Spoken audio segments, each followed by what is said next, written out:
pessoas e pensar isso.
É mais uma voz, né?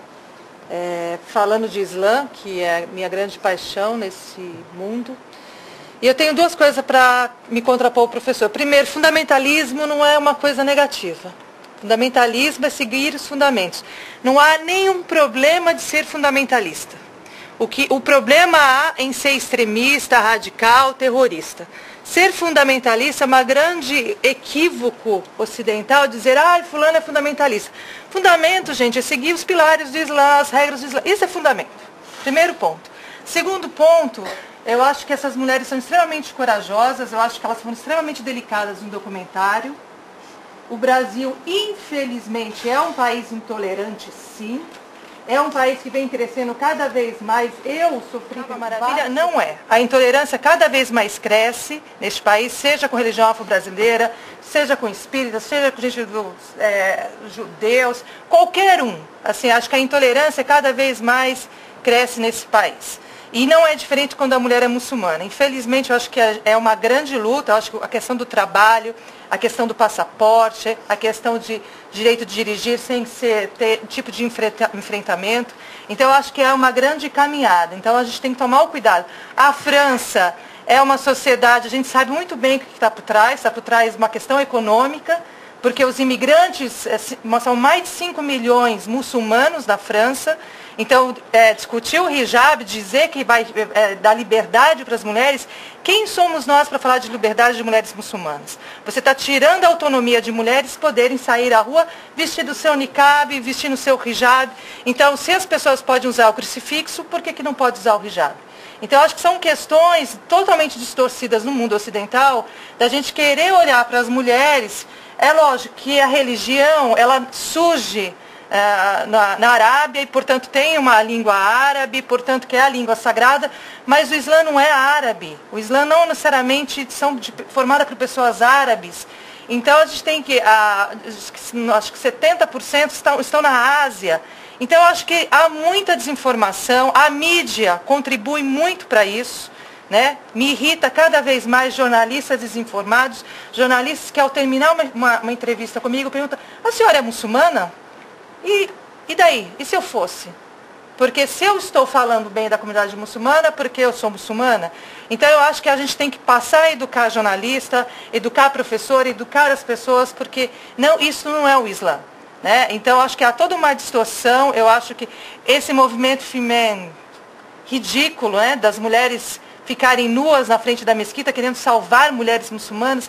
Então, eu acho que há uma prepotência muito grande dos ocidentais, sejam eles homens ou mulheres, de achar que a mulher muçulmana precisa ser salva. A gente é que precisa ser salvo para a gente aprender o que é diversidade religiosa, o que é diversidade cultural.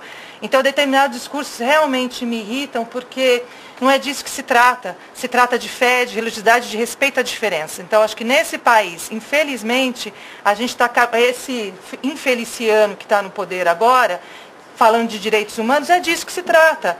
Porque não representa nenhuma classe nem outra. Né? Então, acho que isso é a representação do Brasil atual. Um país intolerante, um país que não respeita o outro, se é negro, se é pobre, se é branco. Então, assim, é um pouquinho mais de sensibilidade, de aprender os fundamentos, né? Então, o que é fundamentalismo, o que é religião islâmica, o que significa? É lógico, eu não estou aqui dizendo que todo muçulmano é santo, porque se fosse santo, já estavam todos num paraíso, não é assim, meninas? O objetivo é chegar lá, mas ninguém chegou ainda. Mas eu acho que a gente precisa aprender. Ser muçulmano é muito bom, e no Brasil é melhor ainda. Que Allah não estima arrogante e pretensioso algum. Quanto àqueles que são avarentos e recomendam aos demais a avareza e ocultam o que Allah lhes concedeu da sua graça. Só a Ti adoramos e só a Ti imploramos ajuda. Me sinto numa família e isso é muito confortante porque você se sente assim, meio que protegido, meio que unido com eles. Primeira vez que eu ouvi falar da religião, né, e foi por uma pessoa kardecista que me falou sobre o Islã, uma vez que eu apareci com um véu que eu comprei de um boliviano na Praça da República. Depois de um tempo, eu me interessei em fazer aula de dança do ventre, e a partir daí, por ouvir as músicas, conhecer um pouco mais a cultura, eu conheci o Islã através de um amigo que me deu um livro. Por exemplo, eu sou muito chamada de mulher bomba na rua. É uma coisa engraçada, mas é triste, porque as pessoas sem conhecimento, sem cultura, às vezes, confunde muito o que é o terrorista, uma pessoa que quer fazer mal, de uma pessoa religiosa. A gente não pode generalizar a ação de um indivíduo por uma sociedade toda. Bismillahirrahmanirrahim. Alhamdulillahi rabbil alamin. Arrahmanirrahim. Maliki yawmiddin. إياك نعبد وإياك نستعين اهدنا الصراط المستقيم صراط الذين أنعمت عليهم غير المغضوب عليهم ولا الضالين آمين. Estou muito orgulhosa de ser muçulmana, foi a minha escolha. Por amor a Deus, por amor a Allah, por amor ao nosso mensageiro, que passou por muitas coisas e nunca teve um só momento de dúvida quanto à unicidade do nosso Criador. E não poderia ter uma vida diferente. A vida do muçulmano da religião do outro e da cultura do outro, para a gente falar. São brasileiras, né? Então, hijab significa muito mais que a gente possa imaginar. Assim, não é tão simples explicar o sentido disso, né?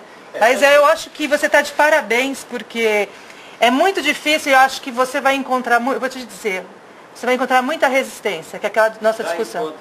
Muita resistência, porque falar do Islã é estar do lado de um povo que é excluído. Me convidaram para fazer o terceiro filme, acho que eu não vou fazer. Vai fazer, sim, claro. Não sei, sabe por quê? Só para dar uma ideia, eu mandei o release para todos os jornais de São Paulo. Não me publicaram nenhuma linha, nem no guia da sexta-feira, que chama guia, não é isso?